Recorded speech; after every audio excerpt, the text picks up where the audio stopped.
ये बात बिल्कुल सच ही है कि सत्य को परेशान किया जा सकता है लेकिन पराजित नहीं। नमस्कार, मैं राहुल कठेरिया और आप देख रहे हैं नेताजी राहुल कठेरिया यूट्यूब चैनल। साथियों, अपनी बात शुरू करें उससे पहले आप सभी से गुजारिश है कि हमारे चैनल को सब्सक्राइब जरूर कर लीजिएगा, घंटी को बटन को दबाकर और ऑल पर क्लिक कर दीजिएगा। साथियों, मैं ये बात इसलिए बोल रहा हूँ, सत्य को परेशान किया जा सकता है, पराजित नहीं, क्योंकि पिछले 1 साल से लगभग दिल्ली में हमारे देश के किसान आंदोलन कर रहे थे, लेकिन इतने संघर्ष के दिनों के बाद, किसानों के द्वारा जो संघर्ष किया गया, इतने दिनों के बाद आज माननीय प्रधानमंत्री जी ने 3 काले कानूनों को वापस लेने की घोषणा की है।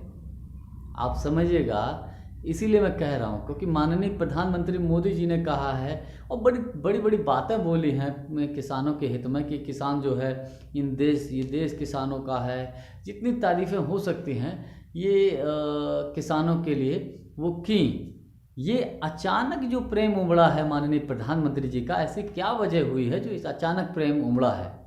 इसके कुछ प्रमुख कारण मैं बता सकता हूँ आपको।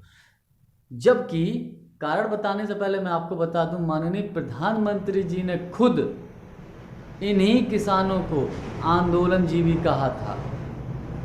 खुद प्रधानमंत्री जी ने किसानों का अपमान किया था आंदोलनजीवी कह के।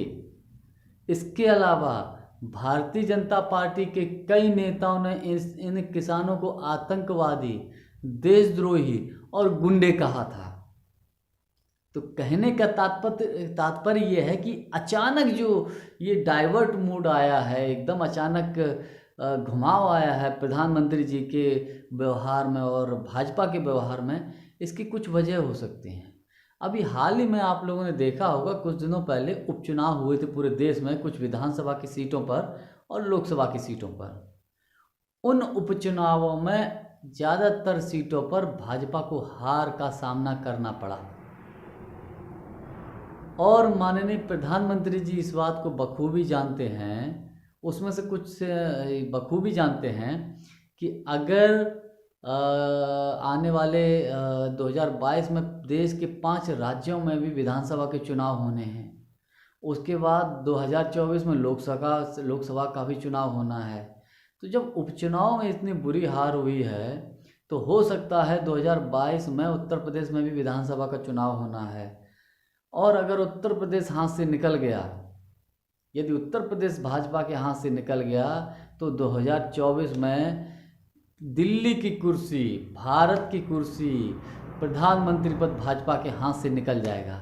ये जो डर है, ये जो डर था माननीय मोदी जी को, इसी डर ने जो है कहीं ना कहीं, मेरा मानना है कि इन काले कानूनों को वापस लेने के लिए मजबूर किया। इनका दर्द या हमदर्दी किसानों के प्रति बिल्कुल नहीं है। इनको खतरा हुआ अपनी कुर्सी को लेकर। इनको लगा कि मेरी कुर्सी जा सकती है। क्यों? क्योंकि ये बिल्कुल सच है कि दिल्ली की गद्दी का रास्ता उत्तर प्रदेश या लखनऊ से होकर ही गुजरता है। अगर उत्तर प्रदेश में भाजपा की सरकार चली गई तो जाहिर सी बात है कि उसे दिल्ली में बचाने से कोई रोक नहीं सकता। अब ये चाहे कितने भी हथकंडे अपना लें, 2024 में लोकसभा में तो भाजपा बुरी तरीके से हार रही है। ना तो 2022 के चुनाव में उत्तर प्रदेश में भाजपा आ रही है, ना ही 2024 के चुनाव में।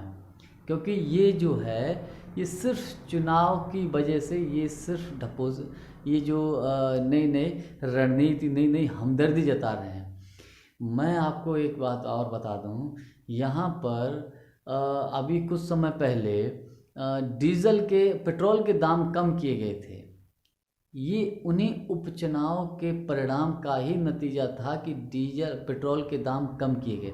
साथियों, तारीफ या मैं हकीकत तो तब मानूं जब सपोज़ करिए 72-75 का जो पेट्रोल मिलती थी उसी रेट पे आप वापस कर दीजिएगा।